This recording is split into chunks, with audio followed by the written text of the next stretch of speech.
Olá, amigos, vocês estão no canal Livros da Tuca. Eu sou a Virgínia. Hoje é domingo e dia de crônicas aqui no canal.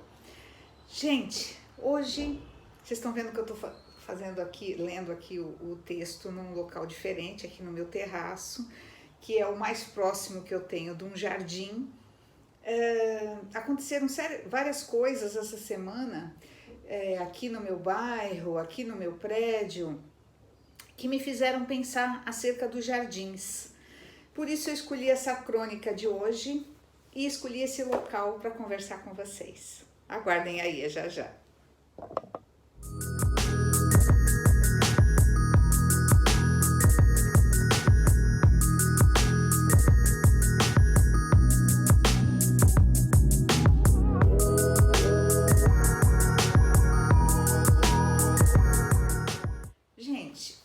Vocês viram que é desse livro do Rubem Alves, O Deus que Conheço. Eu não sei se eu já tinha mostrado esse livro aqui. São crônicas que falam bastante de Deus, de cristianismo, de religião em geral. Eu não sei, se eu não me engano, acho que ele era pastor, né? Alguém me falou que o Rubem Alves era pastor. Mas ele não toca nesse ponto, tá? Nessa crônica, pelo menos. Eu li várias aqui, gostei muito. O que eu queria contar para vocês é que aqui no meu bairro a gente tem uma igreja católica, alguns já ouviram os sinos, né? Eu fui criada na igreja católica, fiz catecismo, fazia parte da comunidade de jovens quando eu era jovem, casei na igreja católica, batizei meus filhos, enfim, tudo, né? Meus pais, principalmente minha mãe, muito católica e tal, mas sempre ficou um quesinho assim, um pontinho de interrogação na minha mente. Mas isso é outra história, não é isso que eu queria contar. O padre aqui, ele é um padre estranho, sabe? Nós temos uma pracinha aqui no nosso bairro, no bairro da Pompeia, uma pracinha muito aconchegante, com algumas árvores, onde as crianças costumam brincar. E eu fiquei sabendo que um dia, eu não frequento as missas, não. Eu fiquei sabendo que um dia numa missa ele reclamou do barulho das crianças na frente da igreja, mães conversando, enfim. Agora, né, meio que pós-pandemia, agora que a gente está podendo sair um pouquinho de casa, e parece que ele falou com a prefeitura, eu não sei bem o que aconteceu, eu só sei que retiraram as árvores da praça. Um dia eu estou passando de volta, eu fui passear de manhã com a minha cachorra, que ela adorava também ficar por ali, e estava tudo bem. À tardinha, quando eu chego do trabalho, que eu fui passear com ela, as árvores não estavam mais lá. Havia um cercado em volta onde há os bancos, um cercado feito pela prefeitura, ninguém sabe o que vai acontecer, está lá aquela coisa feia, sabe? Os buracos onde as árvores eram coqueiros imensos, lindos. Fiquei muito triste com isso. A prepotência de alguns ainda impera, infelizmente. E outro fato que aconteceu aqui no meu prédio, nós temos um jardim, se fala jardim suspenso, né? Nós tínhamos, né? Um jardim bem bonitinho aqui na entrada. E um belo dia também, nessa semana, eu vi que estavam mexendo. A princípio eu achei, como a gente paga jardineiro, que os jardineiros estavam arrumando. Primeiro que estava muito bonito o jardim, não precisava ter arrancado as plantas. Se eu tivesse visto, eu teria pego as plantas para mim, para levar para o sítio. Mas enfim, arrancaram as plantas e eles estão fazendo pasmem, uma entrada de serviço aqui para o prédio, coisa que não, a meu ver, não havia necessidade. Então, esses dois fatos me deixaram muito triste, né?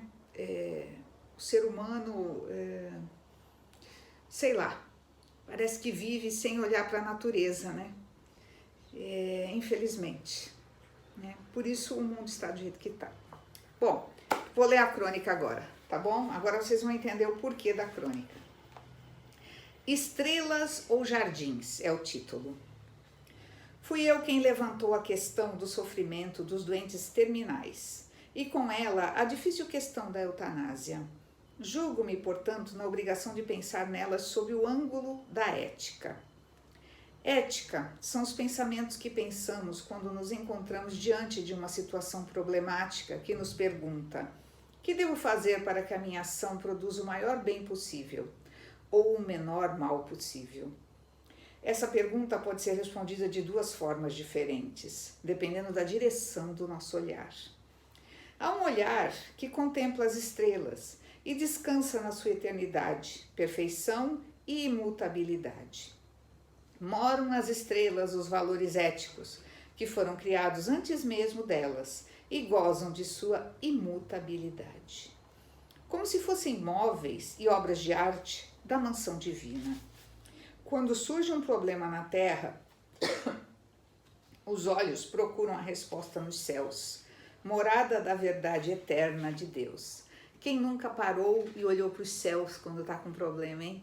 Atire a primeira pedra. Há, entretanto, um outro olhar, que não olha para as estrelas por preferir os jardins. Deus começou a sua obra criando as estrelas, mas terminou-a plantando um jardim.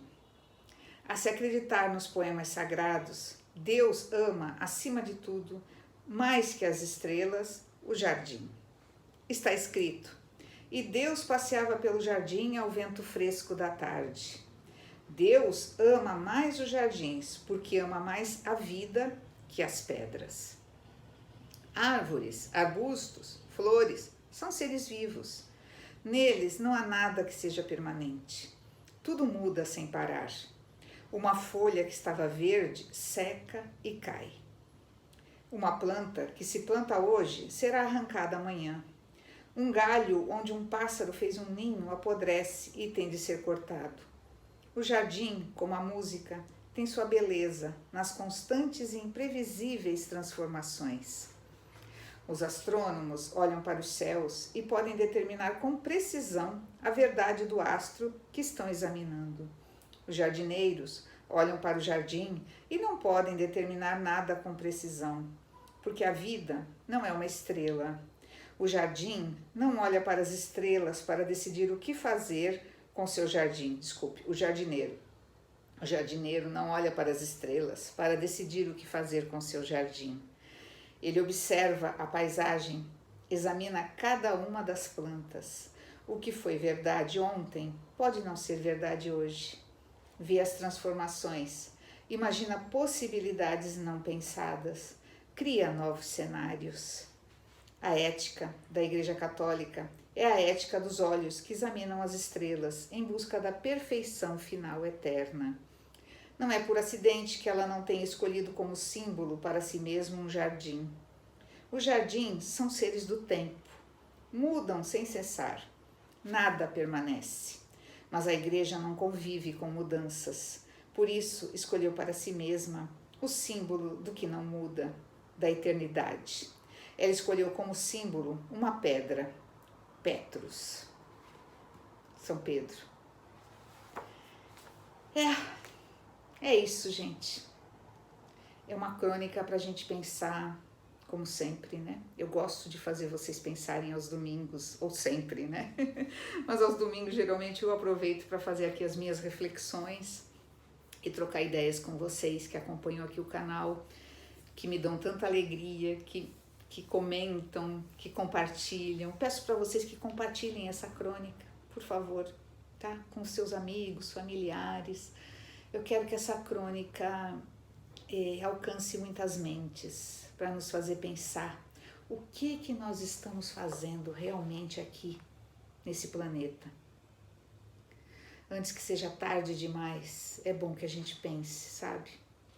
Não pense só na matéria, não pense só no dinheiro.